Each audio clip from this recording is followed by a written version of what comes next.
우리가 이제 사도행전 16장을 계속 보고 있습니다.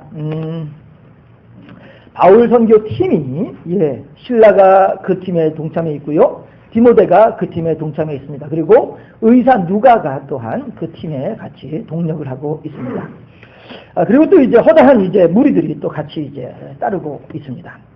이 바울 선교팀이 자주장사 루디아라고 하는 여인의 도움을 받아서 빌립보 지역에서 마게도냐의 입구 빌립보 지역에서 이제 기도처를 하나 이제 만들고 그 기도처를 중심으로 빌립보 지역에 이제 전도를 계속 이제 하고 있는 그런 상태에서 귀신 들려서 점을 치는 여종이 있었습니다.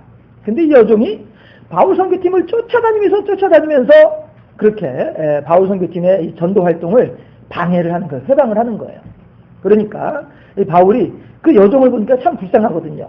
그 귀신에 휘둘려가지고 하는 그 모습이 참 불쌍해서 그 여인을 가련히 여기면서 측은히 여기면서 그 여인에게 붙어서 그 여인을 괴롭히는 그 여인을 조종하는 귀신을 쫓아내 주었단 말이죠. 그랬더니 여인은 행복한데 다른 사람들이 행복하지 못한 사람들이 있었습니다.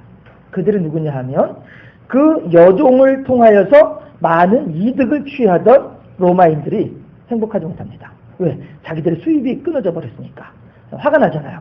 그래가지고 우리가 저 바울 일행을 저 가만히 내버려두면 안 되겠다. 어떻게든지 간에 저 녀석들을 우리가 탁 그냥 된통 맛을 좀 보여줘야 되겠다 생각을 하고서는 사람들을 선동을 해가지고 그 바울과 실라를 체포를 해가지고 시장에 있는 관원에게 데려갑니다.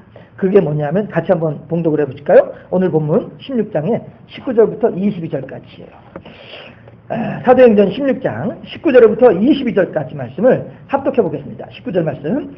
여종의 주인들은 자기 수익의 소망이 끊어진 것을 보고 바울과 실라를 붙잡아 장터로 관리들에게 끌어갔다가 상관들 앞에 데리고 가서 말하되 이 사람들이 유대인인데 우리 성을 심히 요란하게 하여 로마 사람인 우리가 받지도 못하고 행하지도 못할 풍속을 전한다 하거늘 무리가 일제히 일어나 고발하니 상관들이 옷을 찢어 벗기고 매로 치라 하여. 아멘. 여기까지예요.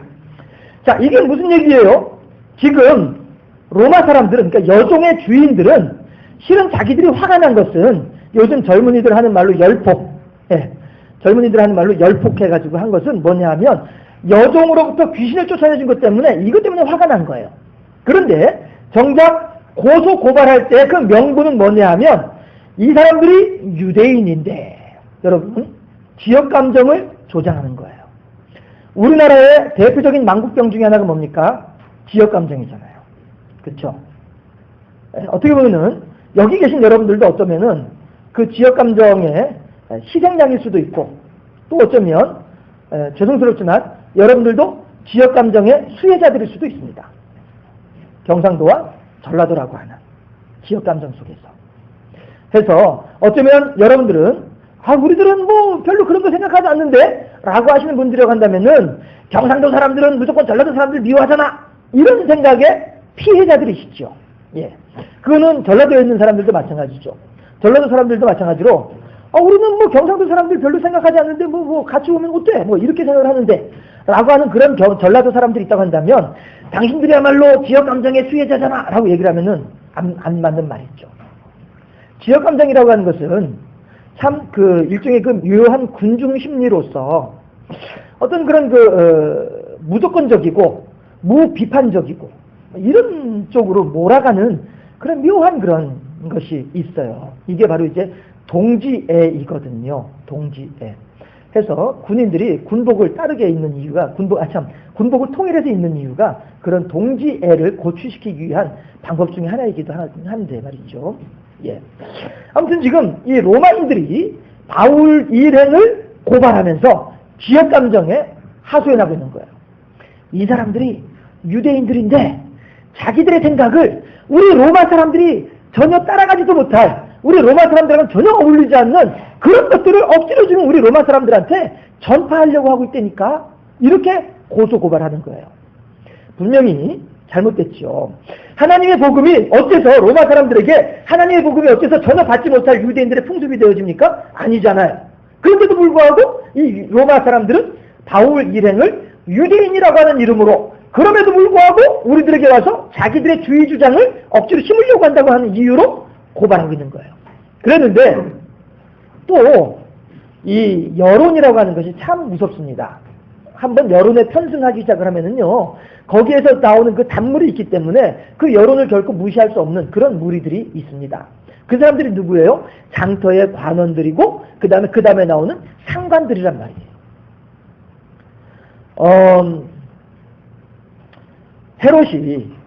헤롯이 처음에 사람들을 향하여서 이 세례 요한을 잡아 죽일 때에는 헤롯은 2군 반, 3군 반 하면서 그렇게 일을 저질렀었어요. 그랬는데 나중에 예수님도 죽고, 그리고 난 뒤에 또 야고보도 죽였어요.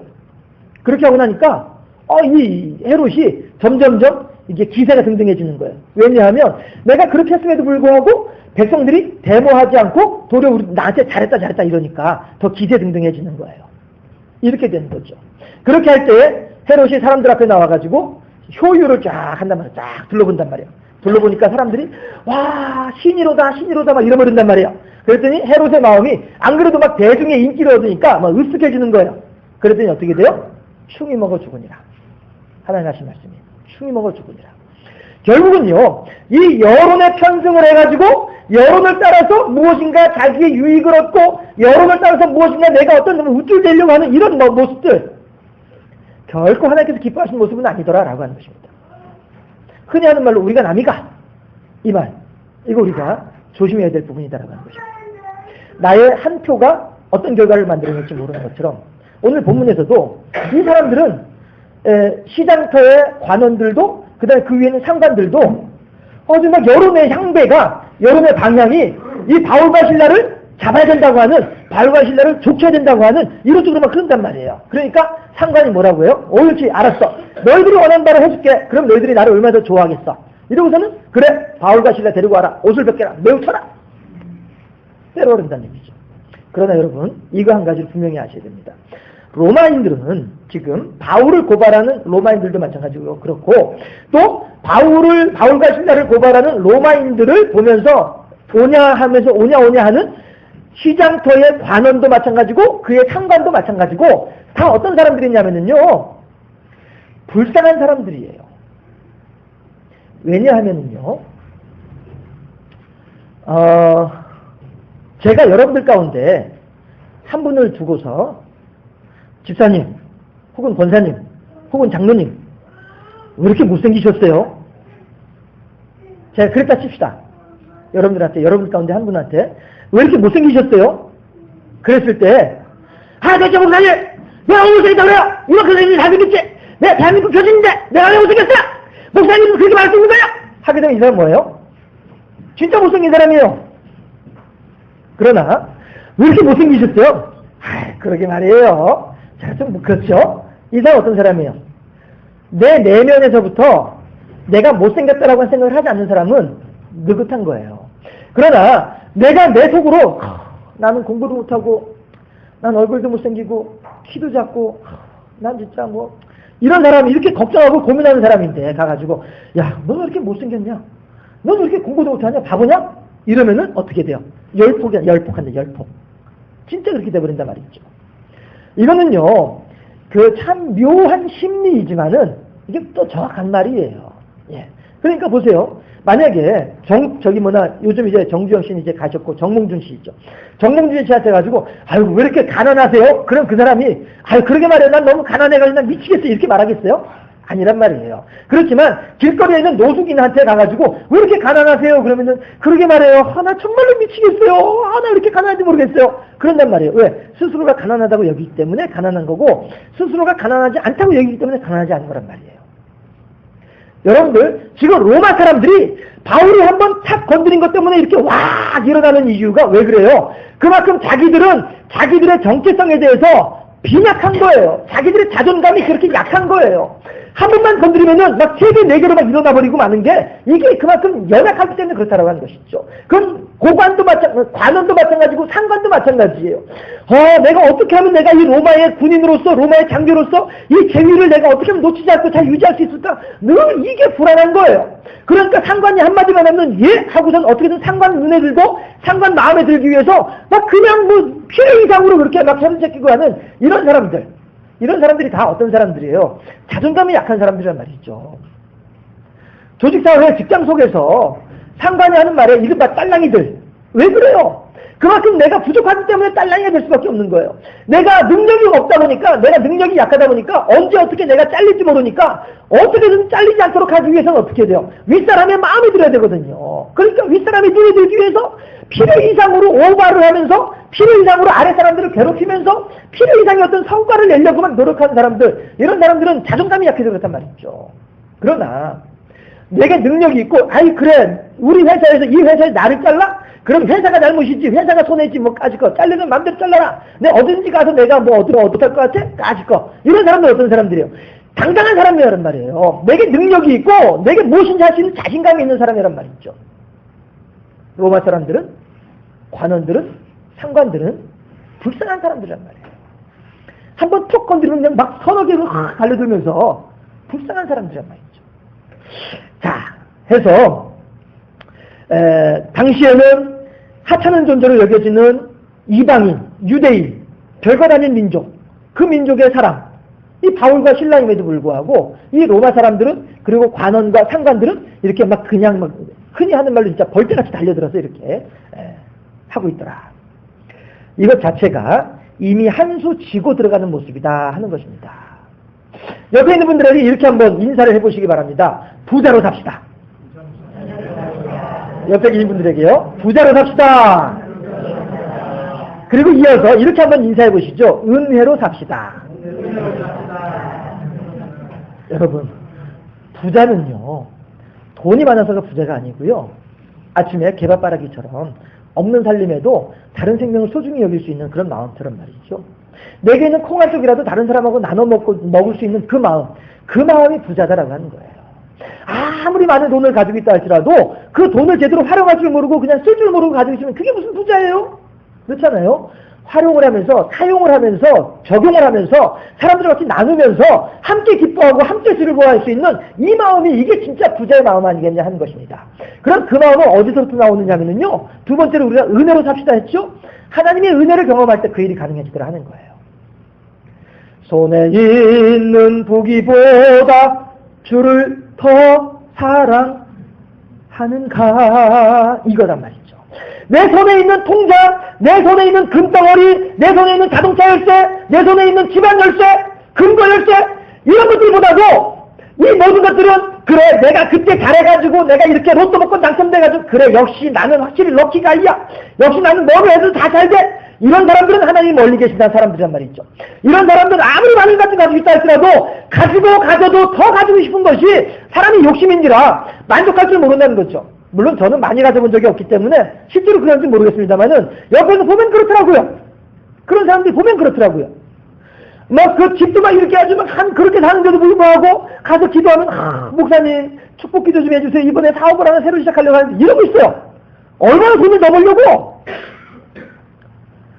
여러분, 우리들이 지금 현재 내게 있는 것을 가지고 만족하면서 바울처럼 일체의 비결을 배우노라. 어느 상황 속에서도, 어떤 환경 속에서도, 어떤 조건 속에서도 어떤 거를요, 하나님께 감사할 수 있는 일체의 비결을 배우노라. 이게 부자란 말씀이죠. 지금 현재 내게 콩 한 쪽이 있어. 아이고 하나님 감사합니다. 이 콩 한 쪽을 제게 주시니 감사하고, 이것을 옆에 있는 사람하고 나눠 먹을 수 있는 넉넉한 마음을 주심을 감사합니다. 이 콩을 내가 열심히 농사지어가지고 내가 뼈 빠지게 일해가지고 겨우겨우 얻은 콩이라고 한다면은, 내 노력으로 얻은 콩이라고 한다면 이거 나눠주기 힘들어요. 그렇지만 이 콩은 내가 내 노력으로 얻은 것이 아니라 하나님께서 나를 통해서 이 일을 하게 하시고, 하나님께서 내게 힘을 주셔서 이 일을 감당하게 하시고, 하나님께서 내게 능력을 주셔서 이렇게 열매를 거두게 하셨으니까 아버지 하나님 감사합니다. 그러므로 하나님의 은혜의 힘으로 이것을 하나님의 사람과 더불어서 나누겠습니다. 이것이 바로 은혜로 사는 사람이 부자라고 하는 말이 이렇게 이어진다라고 하는 것입니다. 여러분, 우리 모두는 부자로 사시기를 바랍니다. 어떤 부자예요? 하나님의 은혜의 부자인 거예요.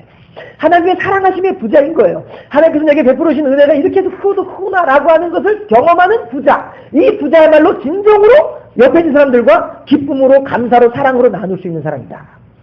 이 로마 사람들은 관원은, 상관은 전혀 그런 측면에서는 부자가 아니었더라. 넉넉한 살림이 아니면서도 콩 한쪽으로 나누는 걸 주신 사람, 이런 사람이 진짜 부자이며, 그렇게 이 내게 주어진 모든 것들이 하나님의 은혜인 것을 아는 사람이야말로 베풀고 나누어줄 수 있다. 오늘 빌립보에 살고 있는 사람들, 로마인들이나 관원들, 상관들은 그런 것이 없었기 때문에 결코 불쌍한 사람들이었더라. 가난한 사람들이었더라. 어느 누구보다도 치근한 사람들이 그들이었더라. 그러나 그에 반해서 바울과 실라는 그렇게 매를 맞은 뒤에도, 오늘 23절부터 25절까지요. 그 매를 맞은 중에도 그 사람들의 채찍이 어떤지 아십니까? 혹시 보시는 분들이 계실지 모르겠어요. 예수님께서 맞은 채찍인데요. 요만한 한 요 정도 길이의 막대기예요. 예, 요만한 길이의 막대기인데, 이 길이의 막대기에 2배 정도 길이로 가죽끈을 달아놨어요. 요만한 막대기보다 2배 정도 길이로 가죽끈을 달아놨어요. 그래서 그 가죽끈의 중간중간에 짐승 뼈, 깨진 뼈 있죠. 예, 뼈 같은 거. 그 다음에 이렇게 칼 같은 거, 이렇게 쇠조각 같은 거, 이런 걸 중간에 듬성듬성히 묶어놨어요. 이걸 가지고서 사람에게 치는 거예요. 그리고 그 채찍 끝에는 갈고리가 달려 있어요. 갈고리가. 그래가지고 사람을 치게 되면 이제 제 몸에다 이렇게 치잖아요. 그러면은 이게 막대기로 치고, 막대기가 몸에 딱 닿으면은 끝에는 세 가닥으로 가죽끈이 달려있다 보니까 이 가죽끈은 어떻게 돼요? 막대기가 이 몸에 닿으면 가죽끈은 확 휘어가지고 제 몸에 탁 돌겠죠. 그쵸? 돌면 어떻게 돼요? 거기 중간중간에 박혀있는 뼈 조각이라든가 쇠 조각 같은 것들이 어떻게 돼? 내 몸에. 갈고리가 어떻게 돼? 내 몸에. 딱 달라붙어 버린단 말이에요. 그 상태에서 이 채찍을 잡아 당기는 거예요. 그러면은 잡아 당기는데 박혀있던 그것들이 그냥 온전하게 순순하게 빠져가지고 딸려가나요? 아니죠. 살을 찢어가면서 나가버린단 말이에요. 이게 그 당시에 사용하던, 로마 군인들이 사용하던 채찍이거든요. 근데 지금 바울이 그 채찍을 맞은 거예요. 그리고 이 사람들은 태형을 하면 40에 하나 가만 내를 때린단 말이에요. 39대를 때린단 말이에요. 바울과 실라가 지금 그렇게 맞은 거예요. 예수님도 그렇게 맞으셨고. 우리가 한 번씩 이제 그 영상으로 보게 되는 그 장면이 물론 끔찍하죠. 너무 잔인하고요. 그렇지만 실제로 그 당시에 그런 일들이 벌어졌었더라라고 하는 것은 충분히 우리가 짐작할 수 있는 거예요. 그렇게 매를 맞았습니다. 그리고 그 바울과 실라는 어떠한 상처에 대해서 치료도 받지 못하고 감옥에 처박혀 있는 거예요. 죽으려면 죽으라 이거죠. 그런데 그 시간에 바울과 실라는 뭘 합니까? 한밤중에 온 세상이 조용한데 거기에서 고통의 신음소리 끙끙 알아가는 죽어가는 소리를 내는 것이 아니라 도리어 하나님을 향한 감사의 찬양을 하더라라고 하는 거예요. 많은 사람들이 저 둘은 이제 영락없이 죽었다라고 하는 죽음의 앞길에서 그들은 생명의 노래를 부르고 있더라라고 하는 것입니다. 여러분, 이게 어떻게 이런 일이 가능하겠냐 하는 것이에요. 어쩌다 이런 일이 가능하겠냐 하는 것입니다. 좀 방향을 바꿔가지고 여러분들 좋아하시는 춘향전, 저도 참 춘향전 좋아하거든요. 춘향전 얘기를 한번 해볼까요? 이몽룡이가 아버지가 이제 호소 참판 자리를 얻어가지고 올라갔어요. 춘향이 내버려두고 그 다음에 월매 내버려두고 장모 걱정하지 마시오. 내가 반드시 금이 완양하여 내 사랑하는 춘향이를 내 아내로 맞이하고 장모를 호강시킬 테니 걱정하지 마시오. 약속을 철석같이 하고서 올라갔어요. 올라갔는데 그 사이에 춘향이는 변학도를 향해서 변사돈지 아무튼 간에 그 못된 인간 때문에 감옥에 있는데 몇 년 만에 누구 하나가 오는데 아이고 월매는 신세한탄하는 거예요. 아니 대체 한양간 내 사위는 연락도 없고 내 딸은 저렇게 고집 부리면서 감옥에서 온갖 고초를 당하고 어떻게 하면 좋으냐 하면서 이렇게 막 이제 신세한탄을 하고 있는 중인데 거기에 누가 나타나요. 나타나가지고서는 여보시오 뭐 그렇게 신세한탄하고 계시오 이런단 말이에요. 그래서 차마 그게 내 사위 이몽룡인 줄은 모르고요. 월매가 아이고 지나가는 가객이 누군지는 모르겠지만 당신이 내 사정과 형편을 몰라서 그런 말 하죠. 그런 말 하지 마시오. 내가 지금 얼마나 사랑하는 신세인지 모릅니다. 그랬더니 또 이몽룡이가 짐짓 이제 부채로 얼굴을 딱 가리고서 하는 아무리 그래도 그렇지 뭐 그렇게 신세한탄을 하시오. 땅이 꺼진 것도 아니고 하늘이 묻어진 것도 아닌데 이러면은 에이 그거 나한테 망령 냈다는 소리 하지 마시오. 내가 지금 얼마나 힘든데. 월매 또 이런 얘기라고요. 그러다가 에헤이 장모 나래니까 사위 목소리를 잊었어 이런단 말이야. 그러고서는 월매가 훅 쫓아와가지고 보니까 으아 얼굴은 사위가 맞는데 행색은 완전히 거짓골이라. 그러니까 월매가 낙담을 하죠. 아이고 큰일 났다. 우리 딸 춘향이 이제 꼼짝없이 죽게 생겼다. 대체 사위여 이게 무슨 행색이 몰골이 이런가 물어봤어요. 했더니 장모 그런 말 하지 마시오. 서울에 올랐다가 우리 아버지는 벼슬에 떨어지고 집안은 가난하게 돼서 어머니 아버지 다 각자 제갓길로 가고 요즘 말로 하면 이혼한 거죠. 그러니까 어머니 아버지 제갓길로 가고 나도 거지꼴로 살다가 그래도 장모한테 오면은 어떻게 밥 한 숟가락 얻어먹을 수 있지 않을까 싶어서 왔다고 이래버리거든요. 그랬더니 월매가 대체 이게 무슨 날벼락이냐 하고서는 자기가 직접 하는 것도 아니고 향단이한테 향단아 그 식은밥 하나 있더라 식은밥 갖다 줘라. 이러고 이제 개다리 밥상에다가 놓고서 이제 그 이몽룡이가 하는 말이 그 유명한 말 하잖아요. 아이고 봐봐 너 본 지 오랜만이다. 개눈 감추듯이 밥을 먹어버리는 이 모습을 보면서 월매가 등을 탁 돌리고 앉아가지고서는 담뱃대 뻑뻑 빨면서 아이고 내 신세야 이런단 말이에요. 월매가 이몽룡이를 향해서 비난을 하고 원망을 하고 한탄을 하고 온갖 모욕을 주면 줄수록에 이몽룡이는 뭐래요? 그 장모 말 한번 고얀타 이러고 말아버린단 말이에요. 여러분 정말로 이몽룡이가 거지였으면 정말로 이몽룡이가 먹을 것이 없고 밥아 너 본지 오래되구나 라고 하면서 이렇게 굶어가 다닌 사람이었다 한다면 월매 앞에 나타나기나 했겠어요? 정말로 이몽룡이가 호구지책이 지금 불안하는 이런 상황이라고 한다면은 월매 앞에 나타났겠냐 말이에요. 아니잖아요. 그리고 월매가 그렇게 온갖 모욕을 주고 온갖 창피를 주고 입에 담지 못할 욕을 해적힐 때에도 그 장모 참 말 한번 고얀타 이러고만 끝낼 수 있는 이유가 뭐냔 말이에요. 가슴에 뭐가 있어요? 임금이 직접 하사한 마패가 있단 말이에요. 장모 속으로 그래. 장모 걱정하지 마시오. 내가 내일 아침 반드시 내가 상점적회로 만들어줄 테니까 걱정하지 마시오. 이것이 있기 때문에 이몽룡이는 아무리 장모가 지금 나를 갖다가 그렇게 모욕을 하고 책지를 준다 할지라도 허허하고 웃어 넘길 수 있단 말이에요.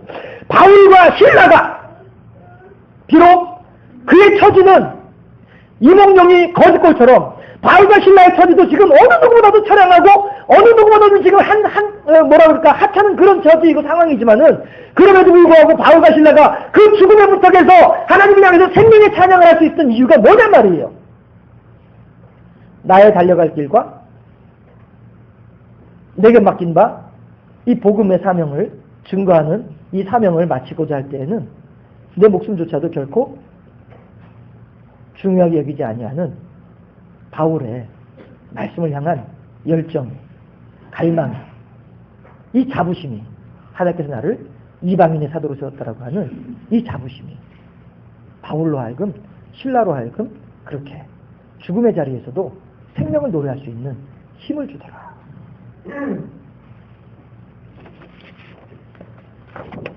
우리들은 과연 이 세상을 살아가면서 어떠한 마음가짐으로 살아가는 것이 합당하겠느냐 하는 것입니다. 나의 달려갈 길을 다가기까지는 결코 나의 이 걸음을 멈출 수 없다고 하는 바울의 이 자존감, 바울의 이 사명감, 하나님과 바울과의 관계, 하나님께서 나를 이방인의 사도로 세우셨다고 하는 이 분명한 주체의식, 이 사명감이 충만했기 때문에 그는 그 괴롭고 처량한 순간에도 하나님을 향해서 진심으로 성령의 역사심을 보면 알잖아요. 그가 건성으로 찬송을 했는지 진심으로 했는지를 알 수 있잖아요. 그렇게 찬양할 수 있었다 하는 것입니다. 이몽룡의 가슴 속에 있는 마패가 이몽룡을 만들어줍니다. 바울의 가슴 속에 있는 사명감이 바울을 만들어줍니다. 우리들의 가슴 속에 무엇이 있습니까? 여러분들의 가슴 속에 무엇이 있으며 하나님께서 여러분들에게 무엇을 심어주고 나오고 계십니까? 그리고 여러분들은 그 하나님의 부르심에 대해서 어떻게 반응하고 계십니까? 민수기 13장 14장에 보게 되면 여호수아와 갈렙의 가슴 속에는 하나님께서 저 모든 이방인들을 우리들의 밥으로 주셨다, 저 땅을 우리들에게 주셨다라고 하는 열정이 가득해 있던 사람이었고, 나머지 10명의 정탐꾼들은 아이고 안돼 저 가나안 땅에 살고 있는 사람들은 네피림이야, 기들이 장대해, 먹을 것도 많아, 사람도 많아, 우리는 절대 못 이겨. 60만이 넘는 이스라엘 백성들이 그 10명의 말에 대해서 다들 현혹되어져 가지고, 아까 말씀드렸죠, 여론이라고 하는 거, 그 군중 심리에 싹 다 그냥 휘둘려 가지고서는 모세를 향해서 원망하면서 도리어 모세를 향해서 돌을 들어 던지려고 하는 이런 위급한 상황까지 만들어가면서 말이죠. 결국은 어떻게 됐습니까? 내 가슴 속에 무엇이 있느냐에 따라서 민수기 28장에서 너희 말이 내 귀에 들린 대로 내가 시행하리니 말씀하시잖아요. 갑시다. 저들은 우리 말들의 발입니다. 그들은 들어갔어요. 여호수아 갈렙은 들어갔어요. 그러나 우리들은 절대 못 이긴다. 우리들은 절대 못 들어간다. 우리들이 광야에서 다 죽는다. 다 죽었잖아요. 여러분들의 가슴 속에는 무엇이 들어있을까요? 우리들의 가슴에 무엇이 있느냐에 따라서 우리들의 삶이 달라지는 것을 믿으시기 바랍니다. 이 가슴에 환경이 있으면, 또 이 가슴에 우리들에게 환경이 있다고 하면 우리들은 영원히 환경의 종이 될 수밖에 없습니다. 그리고 이 가슴에 욕심이 있다고 한다면 우리들은 영원히 욕심의 종이 될 수밖에 없다고 하는 것입니다. 이 가슴에 불신이 있다고 하면 우리들은 영원히 불신의 종이 될 수밖에 없다고 하는 것입니다. 그렇지만 이 가슴에 믿음이 있다면 우리는 영원히 하나님의 자녀로 살아가는 특권을 누릴 수 있다라고 하는 것입니다. 과연 우리는 무엇이 되어야 합당하겠느냐 하는 것입니다. 환경의 종, 불신앙의 종, 원망의 종, 결국 패망의 종이 될 것인가? 아니면 오직 하나님의 보여주시는 환상을 따라서 믿음의 자녀, 영원한 생명의 자녀가 될 것인가? 우리들이 선택할 기로다라고 하는 것입니다. 그렇게 바울은, 그리고 신라는 환경을 뛰어넘어 형편과 처지를 뛰어넘어 하나님의 이름으로 승리하는 가운데 마지막으로 오늘 본문에서 등장하는 인물이 누굽니까? 간수이죠. 이 간수 마찬가지로 앞에 처음에 보았던 로마인들과 별반 다를 바 없는 사람이 이 간수입니다. 어떻게 그것을 알 수 있느냐 하면 찬송을 하다 보니까 지진이 나면서 옥문이 열리고 착고가 풀어지고 말았어요. 그리고 지진이 난 것을 보고서 간수가 얼른 뛰쳐나와 버리니까 옥문이 다 열려버리고 옥 안은 이제 캄캄한데 옥문이 다 열려버리니까 간수는 어떻게 생각하냐면은 나라도 그랬을 테니까, 간수가 하는 말이요, 간수의 생각이 나라도 그랬을 테니까 하면서 모든 죄수들이 다 도망갔구나, 이렇게 판단을 하는 거죠. 그리고서는 어떻게 해요? 곧바로 칼을 들어서 자기 몸에다 대려고 하는 거예요. 왜 그래요? 이 사람들의, 이 간수의 삶의 철학이 그대로 드러나는 거예요. 그게 뭡니까? 아, 내 인생은 이제 끝났다, 이거죠. 그는 무엇을 가지고 살아갔냐면은 로마 황제가 주는 월급 가지고 살아가는 거예요. 그가 살아가는 것은 로마 황제가 주는 직책 가지고 살아가는 거예요. 그의 신은 로마 황제고 그의 주인은 로마 황제고 이제 그 로마 황제로부터 미움을 받게 됐으니까 어차피 죽을 인생이니까 그냥 내가 나를 죽이면 된다, 이렇게 생각하는 아주 단순한, 아주 그 고지식한, 그리고 뭐라고 할까요? 아무튼 전에 그다지 바람직하지 못한 이런 삶의 자세를 가진 사람이, 그런 가치관을 가진 사람이 간수였단 말이죠. 그러나 그를 향해서 누가 소리칩니까? 바울이. 여보시오, 여보시오. 당신 몸에 손대지 마시오. 한 사람도 도망가세요. 여기 다 있으니까 걱정하지 말라니까. 여기에서 이 말 한마디에 간수는 자기의 인생이 바뀌어지는 거예요. 자기 삶의 가치관 자체가 변하고 마는 거예요. 그리고서는 얼른 쫓아가서 선생님이요, 내가 어떻게 하면 구원을 얻을 수 있을까? 물어보잖아요. 지금까지 내가 살아왔던 삶의 방식이 잘못됐다고 하는 사실을 이제 알게 되는 거예요.